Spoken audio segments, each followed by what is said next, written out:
High high, জঙ্গলের ভিতরে কি ঢাসা ঢাসা টমেটোগুলো লুকিয়ে আছে। হ্যালো এভরিওয়ান, আসসালামু আলাইকুম।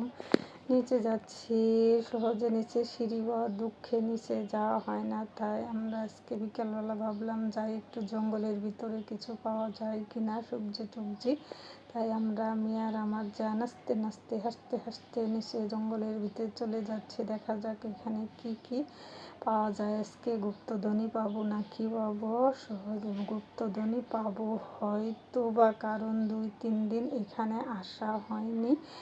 তো দেখা যায় গুপ্তধনী প্রতিটা গাছের মধ্যে। দেখুন কীভাবে টমেটোগুলো 2-3 দিন আগে দেখে গেছে একদমই কাঁচা, আর এখন একদম পুরাই পেকে গেছে। গাছের মধ্যে সবুজ, গাছের মধ্যে লাল লাল ঢাসা ঢাসা টমেটোগুলো পেকে ঝুলে আছে, একদম সম্পূর্ণ ফরমালিন মুক্ত। নিজের হাতে গাছ লাগানো টমেটো ছিঁড়া মজাই আলাদা। এগুলো আমরা খুব মজা করে তুলতেছিলাম। দেখি ওই দিকটা কি অবস্থা, ওই দিকটা কি পেকে গেছে সব নাকি কাঁচাও আছে। ওরে মাশাআল্লাহ, গাছের পাতার ফাঁকে ফাঁকে লুকিয়ে আছে কত টমেটো, আর দেখা যাচ্ছে অনেক টমেটো নষ্ট হয়ে যাইতেছে।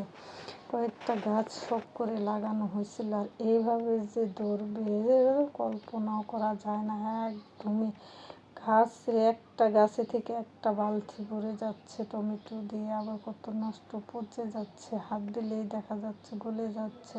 আর গাছের পাতার ফাঁকে ফাঁকে এক একটা করে মিষ্টি কুমড়া। ওরে মাশাআল্লাহ, মিষ্টি কুমড়াগুলো শিং মাছ দিয়ে চিংড়ি মাছ দিয়ে রান্না করে সেই স্বাদ। এগুলো নেব, আসছি যখন একে একে সবই নেব। কিছু মিষ্টি কুমড়া আবার পেকে যাচ্ছে, আবার কিছু একদম কচিও আছে। আমরা দুজন তো একদম পুরাই অস্থির হয়ে গেছি। আল্লাহ, এত টমেটো পেকে আছে ভাবতেই পারি না। 2 হাত দিয়ে খাবড়ায় খাবড়ায় তুলতেছিলাম যে এগুলো হয়তো আশেপাশে পাড়া প্রতিবেশীকে দেওয়া লাগবে। এত টমেটো আর একসঙ্গে তো খাওয়া সম্ভব না।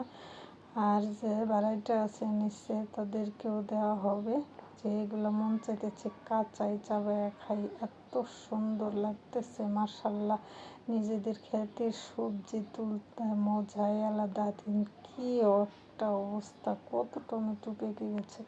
আর এদিকে বেগুন নিতে আসছে। বেগুনেরও যে একটা গাছের চাইতে ওজন বেশি এক একটা বেগুন। এই বেগুনগুলা যেমন ভর্তা ভাজি করতে একদম চুলায় দেওয়ার সাথে সাথে মিলিয়ে যায়। এদিকে কলমি শাকে ভরপুর, যে কলমি শাকগুলো লাগানো হয় না, এগুলো এমনি এমনি হয়েছে। কলমি শাকগুলো আমরা প্রতিদিন একটু একটু একটু একটু করে খাওয়া উচিত, কারণ একদম ফরমালিন মুক্ত ফ্রেশ কলমি শাক, কিন্তু এতটা তো প্রতিদিন আসা হয় না, খাওয়া হয় না। আর এতে বেগুনগুলো একদম গাছ থেকে মাটির মধ্যে লেগে আছে। এত বড় বড় বেগুনগুলা, একদমই পোকা হয় না, ফ্রেশ বেগুনগুলা। আর এদিকে আমি চতুর্দিকে আপনাদেরকে ঘুরিয়ে দেখাচ্ছি। চতুর্দিকে এগুলো অনেকে বাড়িঘর দূর থেকে এসে বাড়িঘর করে রয়েছে। আর আমরা এগুলা তুলে নিয়ে আবার ব্যাক করলাম, কারণ আমি চলে আসছি। আমি টমেটো তুলতে তুলতে অস্থির হয়ে গেছি। আমি চলে আসছি, আর আমার আব্বা যান আরেকজন হাফেজ সাহেবের তো অভাব নাই। ঘরের ভিতরে এক হাফেজ সাহেব কোরআন তেলাওয়াত করতেছে, আর আমার যা আসতেছে। আল্লাহ হাফেজ।